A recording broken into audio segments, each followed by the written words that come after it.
देव श्री शिवाय नमस्तुभ्यम दोस्तों। हे मेरे महाकाल राजा, किसी भी नारी की मांग गोद खाली ना रहे और किसी भी पुरुष की जेब खाली ना रहे, इतनी कृपा जरूर करना। तो आप सब जान रहे हैं कि इस बार की जो नाग पंचमी है वो 17 अगस्त को पड़ रही है, सोमवार के दिन पड़ रही है। और सोमवार के दिन जो नाग पंचमी पड़ती है बहुत ही विशेष मानी जाती है, बहुत ही खास मानी जाती है, क्योंकि हर साल आपको नाग पंचमी नाग पंचमी सोमवार को दिन नहीं मिलती है, कई वर्षों बाद मिली है। तो इसके पहले 2024 में पड़ी थी, इसके पहले 2019 में पड़ी थी। इसी तरीके से इस बार 2026 में मिली है, तो हर साल नहीं आती है। तो यहाँ पे आप कुछ उपाय करके आप रख सकते हो, जो आगे आपके जीवन को बदल देगा। आपके जीवन में किसी भी प्रकार की दुख तकलीफ समस्या चल रही हो, वो निश्चित ही समाप्त हो जाती है। तो यहाँ पे आपको कौन-कौन से उपाय करना है, आज हम बहुत सारे उपाय की बातें करेंगे, जो आपसे बन सके वो कर लेना। कोशिश करना नाग पंचमी के दिन सारे उपाय कर लें। अगर आप नहीं कर रहे हो, तो घर में कोई और भी बच्चे हैं, पति है, सास है, ससुर है, उन सब से आप एक-एक करके उपाय करवा सकते हो। इस तरीके से आपके जीवन में जो भी दुख तकलीफ है, घर में क्लेश बना रहते हो, घर में किसी भी प्रकार की सुख नहीं है, संतान सुख नहीं है, वंश आगे नहीं बढ़ रहा हो, या फिर आपके घर में लक्ष्मी नहीं टिक रही हो, हमेशा कोई बीमार रहता हो, किसी भी प्रकार के दुख तकलीफ हो, वो निश्चित ही समाप्त हो जाएगी। तो यहाँ पे आपसे एक छोटा-सा रिक्वेस्ट है कि अगर आप चैनल पर पहली बार आएँ तो चैनल को सब्सक्राइब करिए, वीडियो अच्छी लगती है लाइक बटन दबाना, कमेंट में हर हर महादेव या श्री स्वयं ज़रूर टाइप करना। जितना हो सके आप इस वीडियो को उन महिला तक ज़रूर शेयर कर देना जो इस तरीके का वीडियो देखना पसंद करती है, संतान प्राप्ति, पुत्र प्राप्ति, लक्ष्मी प्राप्ति के लिए। और ये वीडियो तो आपको हर रिलेशन में शेयर कर देना चाहिए, क्योंकि आपके रिश्तेदार है और सब ये उपाय करें। कहते हैं जो दूसरे के जीवन में खुशियाँ देते हैं, उनके जीवन में बाबा खुद खुशियाँ देना प्रारंभ करते हैं। सबसे पहला उपाय हम लोग बातें कर लेते हैं, ये उपाय किस लिए करना है। देखिए, आपके जीवन में किसी भी प्रकार की लक्ष्मी की कमी है, हर कोई चाहता है कि हमारे घर में पैसा हो। एक घर में पैसा नहीं रहता है तो बहुत सारी परेशानियाँ आती है, कोई भी काम करने में। घर में हमेशा क्लेश बना रहता है एक पैसे की कमी की वजह से, यहाँ तक कि पति-पत्नी में भी झगड़े होते हैं, बच्चे को कोई बात अच्छी नहीं लगती है, अच्छी भी बात कहो तो पैसे की कमी एक बहुत बड़ी कमी होती है। तो आप ये उपाय नाग पंचमी के दिन ज़रूर करना, सबको कहना करने के लिए। ये ऐसा उपाय है कि अगर आप कर लेते हो तो आपके घर में लक्ष्मी की कमी नहीं रहती है। आप चाहे आप नौकरी व्यवसाय करते हो या फिर किसी भी प्रकार के आप किसी के किराए की मकान में रहते हो, आप ठेला चलाते हो, छोटा से भी छोटा आप काम करते हो, तो आप एक बार इस उपाय को ज़रूर करना, फिर देखना बाबा आपको क्या देते हैं 1 साल के अंदर।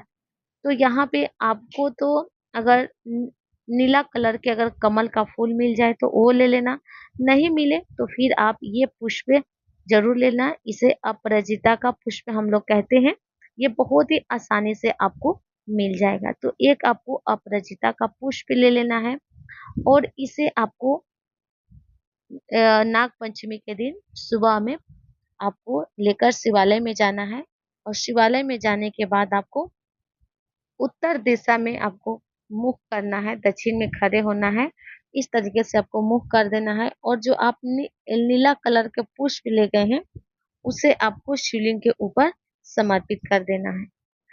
जो आप पुष्प ले गए हो कमल के या फिर ये जो पुष्प ले गए हो नीला कलर के अपराजिता के, इसे आपको शिवलिंग के ऊपर समर्पित कर देना है। नील निधि के नाम से, नील निधि के नाम से आपको समर्पित करना है और बाबा देव से आपको प्रार्थना करना है कि हे महादेव, आप मेरे घर में इस नील निधि के रूप में विराजमान हो जाइए। इस नील निधि में सारी निधियां विराजमान है। आप मेरे घर में किसी भी प्रकार के पैसे की तंगी हो, दुख हो, तकलीफ हो, उसे दूर करना। इसे आपको झोली पसार कर इस पुष्प को बाबा का आशीर्वाद समझ कर ले आना है और फिर इसे आपको अपने पास रख लेना है, अपने अलमारी में, जहाँ पे आप तिजोरी रखते हो वहाँ पे रख लो, या फिर आप अपनी दुकान व्यवसाय में जहाँ गला रखते हो वहां पे आप रख लेना। आप सब ये उपाय करना। बहुत ही विशेष, बहुत ही नया उपाय है। अपने रिलेशन में, रिश्तेदारों में कोई भी फोन करे तो उसे आप जरूर कहना कि आप ये उपाय नीलनिधि का जरूर करना। अब हम लोग बढ़ते हैं दूसरे उपाय की, जो कि आपको नाग पंचमी के ही दिन करना है। इस उपाय को करने के लिए आपको एक बेलपत्र चाहिए। एक अच्छे वाला आप बेलपत्र ले लेना। बेलपत्र के बाद आपको चाहेगा, आपको लेना है कलावा, जिसे हम लोग मौली बोलते हैं, रक्षा सूत्र बोलते हैं। इसे आपको ले लेना है। इतना लेना कि आप उसे अपने कलावे पर 2-3 बार लपेट कर बांध ले, एकदम छोटा सा नहीं लेना है। तो आपको कलावा ले लेना है। कलावा के बाद आपको थोड़ा सा चाहिए लाल चंदन। अगर आप घिसने वाले चंदन रखे हो तो उसे घिस लेना। अगर आप ये चंदन रखे हो तो इसमें थोड़ा सा गंगा जल या फिर शुद्ध जल डालकर लिक्विड करके आप इसका पेस्ट तैयार कर लेना चंदन का। इसे आपको बेलपत्र जो आप एक लिए हैं, इस बेलपत्र के नीचे के जो 2 पत्ते हैं, ये जो पत्ते हैं नीचे के, इस पे आपको लाल चंदन से अच्छे से लेपन कर देना है। लाल चंदन जो आपने लिया है, इस पे अच्छे से लेपन कर देना है। बिंदी नहीं लगानी है। कई लोग क्या करते हैं कि थोड़ा-सा बिंदी लगा देते हैं चंदन की, ऐसा नहीं करना है आपको। अच्छे से इस पे आपको लेपन कर देना है लाल चंदन से। और जो आप कलावा लिए हो, मौली लिए हो, इसे आपको बीच वाली पत्ती पर इस तरीके से लपेट कर रख लेना है, ठीक है? तो आप थोड़ा ज़्यादा ही लेना, क्योंकि आप उसे हाथ पर बांधेंगे तो वो छोटा पड़ जाएगा, इसलिए थोड़ा आप ज़्यादा ही लेना। तो इसे आपको बेलपत्र के ऊपर रख लेना है और इस बेलपत्र को ले जाकर नाग पंचमी के दिन आपको शिवलिंग के ऊपर समर्पित कर देना है। जब आप शिवालय में जाएंगे तो दक्षिण में खड़े होंगे, उत्तर की ओर मुख करेंगे और बेलपत्र की पत्ती आपके ऊपर होगी और डंडी होगी जलाधारी की ओर, ऐसे आपको आपको समर्पित कर देना है। फिर आप 1 लोटा जल समर्पित कर दें। इस तरीके से आपको नीलनिधि का भी यहाँ पे स्मरण कर सकते हो, महादेव का नाम ले सकते हो, श्री शिवाय नमस्तुभ्यम, या फिर ओम नमः शिवाय का जाप कर सकते हो। और फिर यहाँ से आपको क्या करना है, जो रक्षा सूत्र मौली जो बीच वाली पत्ती पर रखे हो, उसे आपको उठाकर ले आनी है। बाबा से आपको आशीर्वाद के रूप में मांग कर ले आनी है। और कोई भी बच्चा, कोई भी अगर आपके घर में पढ़ाई के एग्जाम में जा रहे हो या फिर कोई कंपटीशन के एग्जाम में जा रहे हो, उसमें उनको निकलना बहुत ज़रूरी है, इंटरव्यू देने जा रहे हो, तो उस आप रक्षा सूत्र को लेकर जा सकते हो। आपकी इससे विल पावर मजबूत होगी और आप उस परीक्षा में उत्तीर्ण हो जाएँगे, सफल हो जाएँगे। तो आप ये उपाय नाग पंचमी के दिन करके इस रक्षा सूत्र को रख लेना, क्योंकि बार-बार सोमवार के दिन नाग पंचमी नहीं पड़ती है। तो आप कोई भी परीक्षा में जाएँ तो उसे अपने हाथ पर बाँध कर फिर परीक्षा देने जाएँ, इंटरव्यू देने जाएँ। कोई भी आप परीक्षा, इंटरव्यू दे सकते हो। तो इसे आप सँभाल कर रख लेना घर में, ठीक है? बहुत ही ज़रूरी है।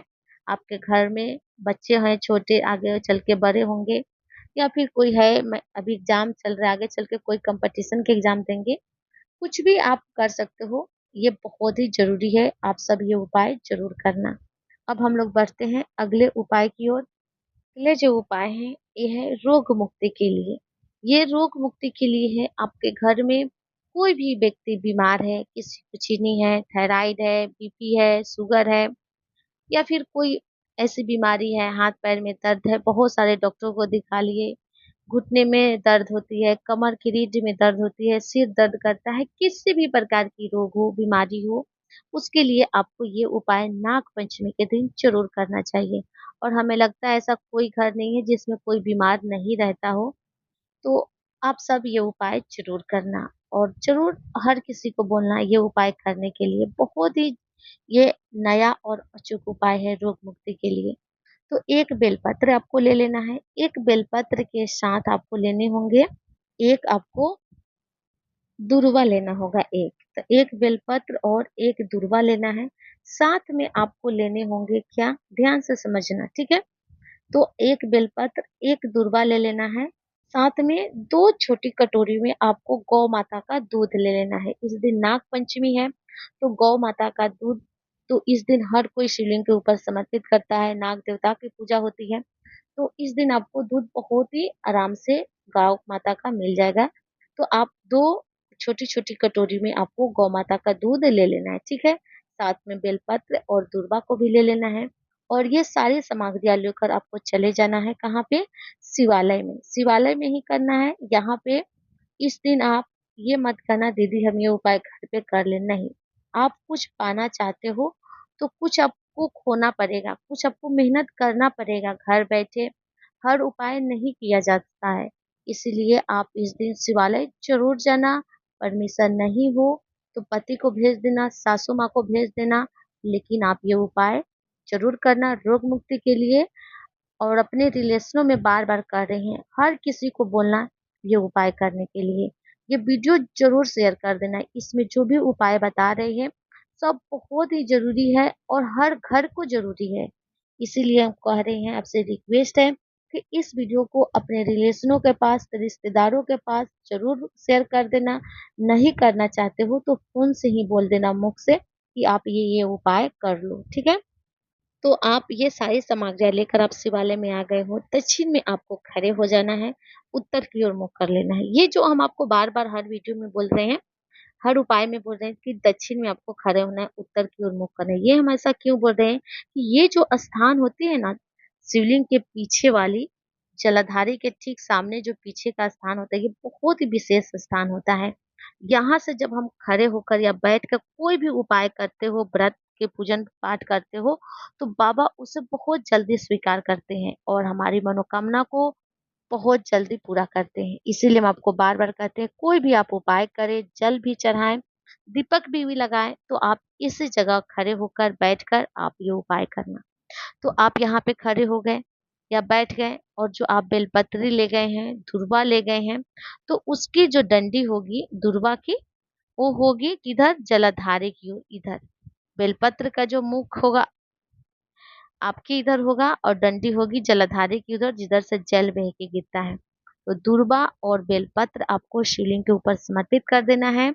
जो आप अपने साथ 2 कटोरी दूध ले गए हो, दोनों हाथों में आपको ले लेना है और दोनों कटोरी की धार दूध का एक बनाकर आपको शिवलिंग के ऊपर समर्पित कर देना है, ठीक है? जब आप समर्पित कर देंगे, श्री शिवाय नमस्तुभ्यम बोलते हुए, इस दिन आप जो भी आप उपाय करोगे पूरे श्रद्धा और विश्वास से करना। तो आप धीरे-धीरे सॉरी दूध की कटोरी के धार आपको एक ही बनाकर दोनों हाथ में ले लेना है और एक धार बनाकर शिवलिंग के ऊपर समर्पित कर देना है। फिर आपको बेलपत्र और दूर्वा आपको उठा लेनी है, ठीक है? अब आपको यहाँ पे बेलपत्र और दूर्वा धोना नहीं है कि दूध चढ़ाए हैं तो धो ले, ऐसा आपको बिल्कुल भी नहीं करना है। बेलपत्र और दूर्वा आपको उठा कर ले आनी है और दूर्वा जैसे आप सोमवार के दिन करेंगे तो मंगलवार को सुबह में आपको चबा-चबा कर उस दूर्वा को खा लेनी है और अब जिस व्यक्ति को बीमारी है उसी को खाना है और फिर जो बेलपत्र है उसके कक्ष में रख देना है।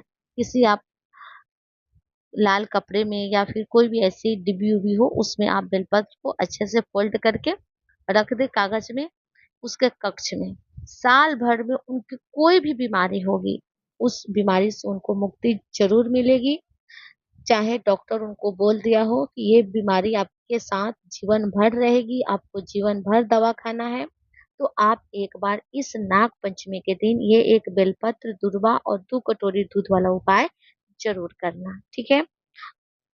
अब हम लोग बढ़ते हैं अगले उपाय की ओर, जो कि आपको नाग पंचमी के दिन ही करना है। देखिए, अगर आपके बगीचे में बहुत सारे जंगल रहते हो, घास होते हैं या फिर आजकल बारिश के मौसम में या फिर कभी भी हर किसी के घर में कहीं न कहीं साँप दिखाई दे ही देते हैं। तो अगर आपके घर में बहुत ज़्यादा मात्रा में साँप हो या फिर बगीचे में साँप हो, तो इस दिन आपको एक उपाय ज़रूर करना है। अगर नहीं भी साँप है, नहीं भी साँप दिखाई देते हो, तो इस दिन आपको एक उपाय ज़रूर करना चाहिए। ये उपाय नाग पंचमी के दिन, सावन की दोनों पंचमी पे आप कर सकते हो, लेकिन अगर आप नाग पंचमी पे करते हो तो बहुत ही उत्तम माना जाता है, बहुत ही अच्छा माना जाता है। तो इसके लिए आपको चाहिए एक समी पत्र और क्या चाहिए आपको ध्यान से समझना। एक आपको समी पत्र ले लेना है ये उपाय अगर आप नाग पंचमी के दिन कर लेते हो तो फिर आपके घर में कभी भी सर्प नहीं दिखाई देगी, सांप नहीं दिखाई देगी। अगर गलती से दिख भी गया ना तो वो ज़्यादा देर टिकेगा नहीं। उनको फिर जया विसारा सामने वाली गौतली देव उनको 2 मिनट में घर से बाहर कर देगी, आपके बगीचे में भी नहीं आएँगे साँप। ये इतना अचूक उपाय है घर में साँप नहीं प्रवेश करने का, तो आप सब ये उपाय करना। तो यहाँ पे एक आपको समी पत्र ले लेना है, इसे अच्छे से आप धो लेना, इसे आपको लेकर शिवालय में ही जाना है। इसे भी आपको शिवालय में ही करना है, जो आपके घर के अगल-बगल जो शिवालय है वहाँ पे आपको लेके जाना है और इस एक समी पत्र को आपको शिवलिंग के ऊपर समर्पित कर देना है।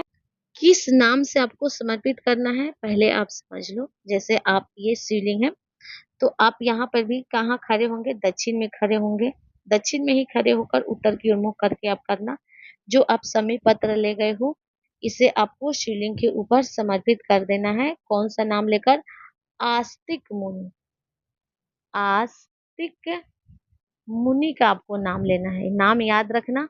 आस्तिक मुनि के नाम से आपको एक समी पत्र शिवलिंग के ऊपर समर्पित कर देना है। फिर आपको इस समी पत्र को उठाकर ले आनी है। बाबा से आपको माँगकर इस समी पत्र को ले आना है और फिर इस समी पत्र को कहाँ पे रखना है? आपके घर के जो मुख्य दरवाजे होंगे, मुख्य द्वार होंगे, जहाँ से आप अंदर प्रवेश करते हो, यहीं पे कहीं ऊपर किसी धागे में बांध कर या फिर कोई जगह ऐसी होगी, वहाँ पे आपको इसे रख देना है ताकि ये साल भर रहे, ठीक है? कोई प्लास्टिक में भी बांध कर इसे बांध सकते हो, यानी ऐसे जगह आपको रख देना है, मुख्य दरवाजे पे ही आपको रखना है, ठीक है? ये बहुत ही अचूक उपाय है। हम हर साल सावन की नाग पंचमी को ये उपाय करते हैं और यकीन मानिए ये पूरा प्रैक्टिकल किया हुआ उपाय है। हमारे बगीचे में कई हम आपको वीडियो में दिखा रहे हैं, जहाँ हमारे बगीचे में बहुत सारे पेड़ लगाए हुए हैं, फूल है, पत्ती है, बेलपत्र है। तो इस तरीके के बहुत सारे हमारे बगीचे में है, तो वहाँ पे साँप भी बहुत ज़्यादा दिखाई देते थे। लेकिन जब से हम ये उपाय किए हैं, यकीन मानिए हमें साँप कहीं नहीं दिखता है। अगर गलती से थोड़ा देर के लिए दिख भी गया, तो फिर वो वापस नहीं आता है। इसीलिए हम कहते हैं बिल्कुल भी मत चूकना और सब आप ये उपाय करना। आप देख सकते हैं ये हमारे सब बगीचे का ही सीन है। कितने सारे पेड़-पौधे लगाए हुए हैं। ये देखिए, यहाँ पे हम फूल सारे लगाए हुए हैं। बहुत सारे मतलब जंगल झाड़ी रहते हैं, साँप भी थे। लेकिन जब से हम ये उपाय किए हैं, तब से हमें कोई मतलब सर्प नहीं दिखाई देता है। घर के अंदर भी प्रवेश कर जाते थे पहले, अब नहीं करते हैं। तो यहाँ पे ये उपाय ज़रूर करना। आज हम लोग बात कर लेते हैं मनोकामना पूर्ति के भी उपाय के बारे में। अगर आपके वंश नहीं बढ़ रहे हैं, पुत्र की प्राप्ति नहीं हो रही है, आपको औलाद नहीं हो रही है, तो नाग पंचमी के दिन पुत्र प्राप्ति की कामना करके, वंश वृद्धि की कामना करके आप ये उपाय ज़रूर करना। तो ये आजकल बारिश के मौसम चल रहे हैं, तो आपको बहुत मात्रा में दुर्वा मिल जाएँगे, ठीक है? तो आप जितना हिसाब से आप चाहो उतना ले लेना। दुर्वा और दुर्वा की आपको एक माला तैयार कर लेना है, माला आपको बना लेना है।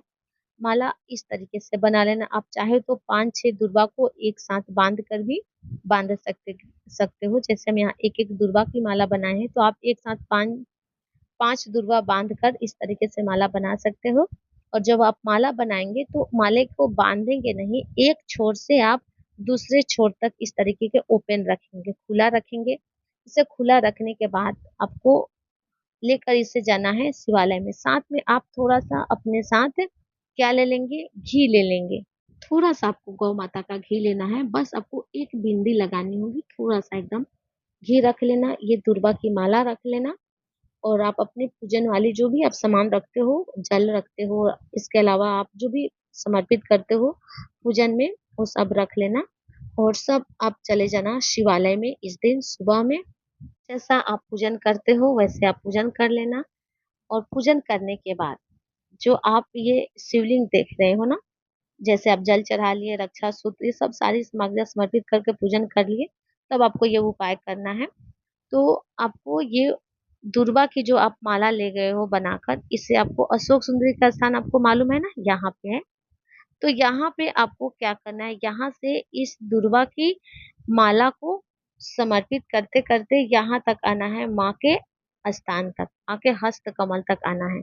जो आप दुर्वा की माला बनाए हो, इसे आपको शिवलिंग के ऊपर से समर्पित करते करते माँ शिवलिंग से आपको ऊपर ले जाना है, नीचे में है नहीं। अशोक सुंदरी के स्थान से होते हुए शिवलिंग के ऊपर से ले जाकर आपको माँ के स्थान तक ले जाकर आपको छोड़ना है इस दुर्वा की माला को। और जो आप अपने साथ घी लेके गए हो, इसे आपको क्या करना है, शिवलिंग के ऊपर आपको एक बिंदी लगा देना है, ठीक है। एक बिंदी यहाँ बीच में आप लगा देंगे घी का। और आप चाहे एक दिया जरूर लगा देना इस दिन, एक दीपक तो जरूर लगाना चाहिए। अगर आप सोमवार के दिन या विशेष दिनों में जाते हो तो एक घी का दिया लगा देना और दुर्वा की माला समर्पित करके एक बिंदी लगा देना बाबा को। अपने संतान प्राप्ति की मनोकामना बाबा से बोल देना, पुत्र प्राप्ति की मनोकामना बाबा से बोलना, बाबा से प्रार्थना करना पुत्र प्राप्ति के लिए। तो हे भोलेनाथ, हे अघरदानी, आप हमें ऐसे पुत्र देना जो सर्वगुण संपन्न हो, जो आपकी भक्ति करे, जो पूर्ण रूप से स्वस्थ हो। हमें ऐसे औलाद देना बाबा, हमें ऐसे संतान देना बाबा। सबको प्रार्थना करना है और फिर आपको चले आना है। तो इस तरीके से आपको नाग पंचमी के दिन ये विशेष उपाय जरूर करना है। ये जो उपाय बताए हैं सब बहुत ही जरूरी है, बहुत ही उपयोगी है, हर घर को जरूरी है ये उपाय। आप सब जरूर करना। अगर इन उपायों को करने में कोई दिक्कत परेशानी समस्या आ रही हो तो आप हमसे कमेंट बॉक्स में जरूर पूछना। चैनल पर पहली बार आए हैं तो चैनल को सब्सक्राइब कर देना। वीडियो अच्छी लगती है लाइक बटन दबाना, कमेंट में हर हर महादेव या श्री शिवाय नमस्तुभ्यम जरूर टाइप करना। तब तक के लिए आप सबको हर हर महादेव, श्री शिवाय नमस्तुभ्यम। आप सबको नाग पंचमी की बहुत बहुत बधाई।